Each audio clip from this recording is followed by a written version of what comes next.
नमस्कार। जय श्री जगन्नाथ। अपने मन को मो चैनल को अनेक अनेक अभिनंदन।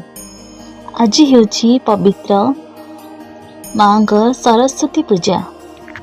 माघ मास शुक्ल पक्ष पंचमी तिथि रे पालन हुए पवित्र सरस्वती पूजा।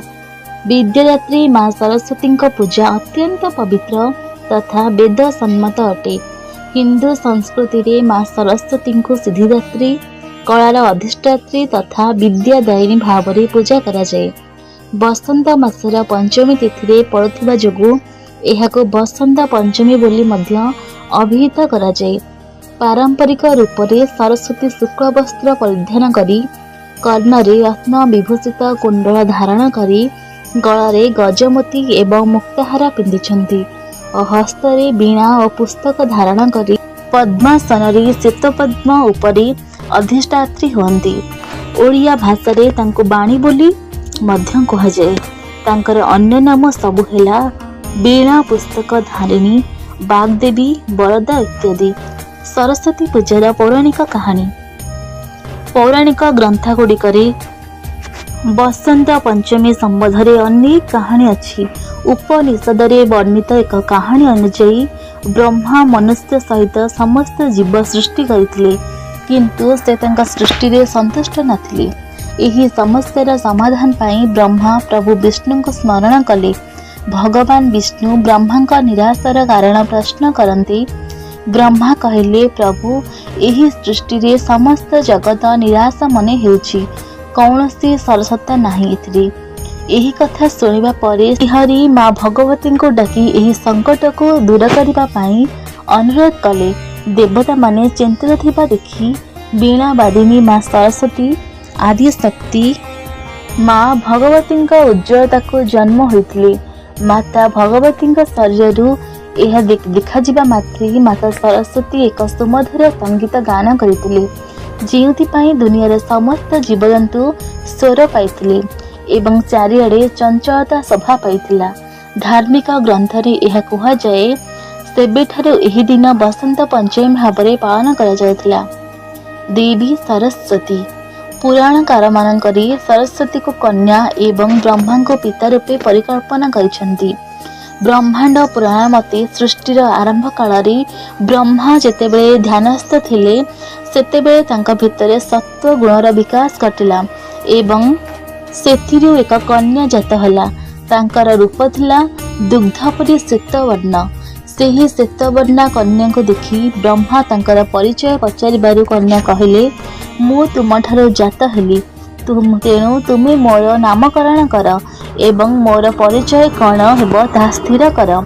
ताहा सुनी ब्रह्मा कहिले, तुमर नाम सरस्वती हेउ।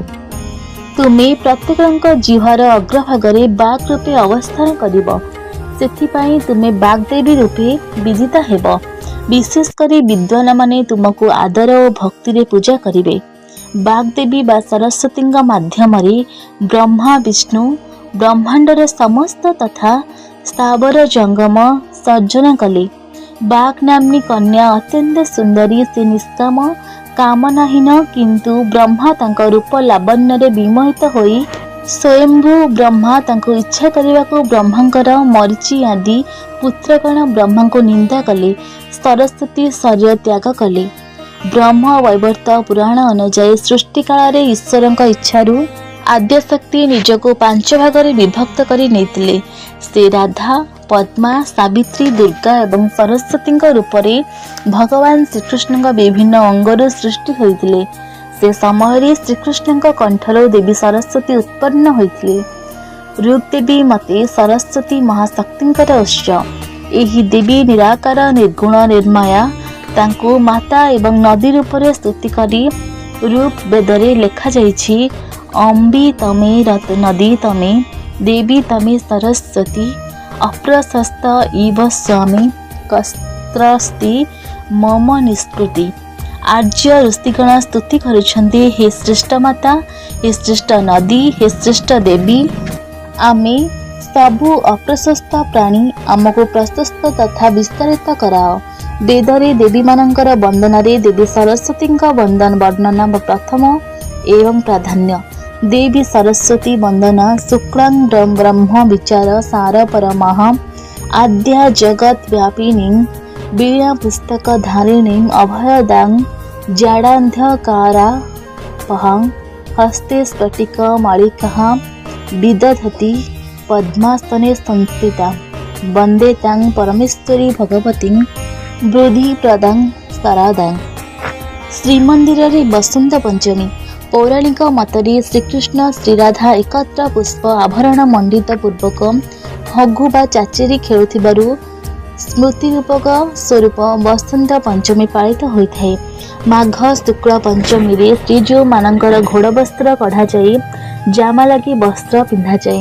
उक्त तिथि श्री जगन्नाथंकर पारंपरिक रथयात्रा रथ निर्माण निमंते प्रथम करी रथ काठ वन विभाग श्रीक्षेत्र को आसी राजनगर सम्मुखें तीन बाड़र तीन रथ निर्माण निमंते तीन गोटी काठ को पारंपरिक भावे पूजार्चना कराଯାଇ शुभ दि जाए। से तीन गोटी काठ गंडी तीन रथर कोण गुज निर्माण कराଯାଇ नृसिंह मूर्ति खोदे कराଯାଏ।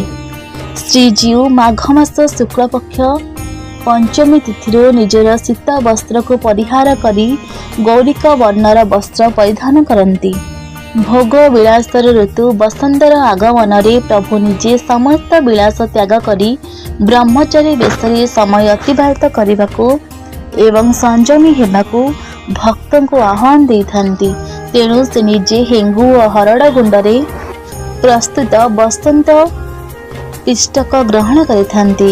श्रीमंदिर रे बसंत उत्सव पालन सह एही तिथि बेंट यात्रा आरंभ होई दोल जाए चली थाए। बेंट यात्रा हेउछि ठाकुरंकर शिकार यात्रा। वैष्णव मतरे प्रभु श्री रामचंद्रंकर यह वनगमन समय प्रभु श्री जगन्नाथंकर प्रतिनिधि भावे प्रभु श्री रामचंद्रंकर विग्रह बेंट पोखरी पाखकू शिकार रे जाती। बेंट पोखरी रे मृग भावे नड़िया एवं कस्तूरी पुड़िया रखा जाए। ठाकुर ताकू बाण संजोग करती। एही दिन श्रीजीव मानकर संध्या धूप पर सरस्वती देवी मंदिर रे मादला पांजी पूजा कराଯାଏ। माँ सरस्वती वंदना अइले माँ सरस्वती निर्मल वर्णी रत्न विभूषित कुंडल कर्णी गलारे गजमती मुकुतार हार दिया माँ सरस्वती विद्या भंडार कज्ज्वल पूरित लोचन धारे कंठ सुशोभित मुकुता हारे वीणा पुस्तक रंजित हस्ते भगवती भारती देवी नमस्ते।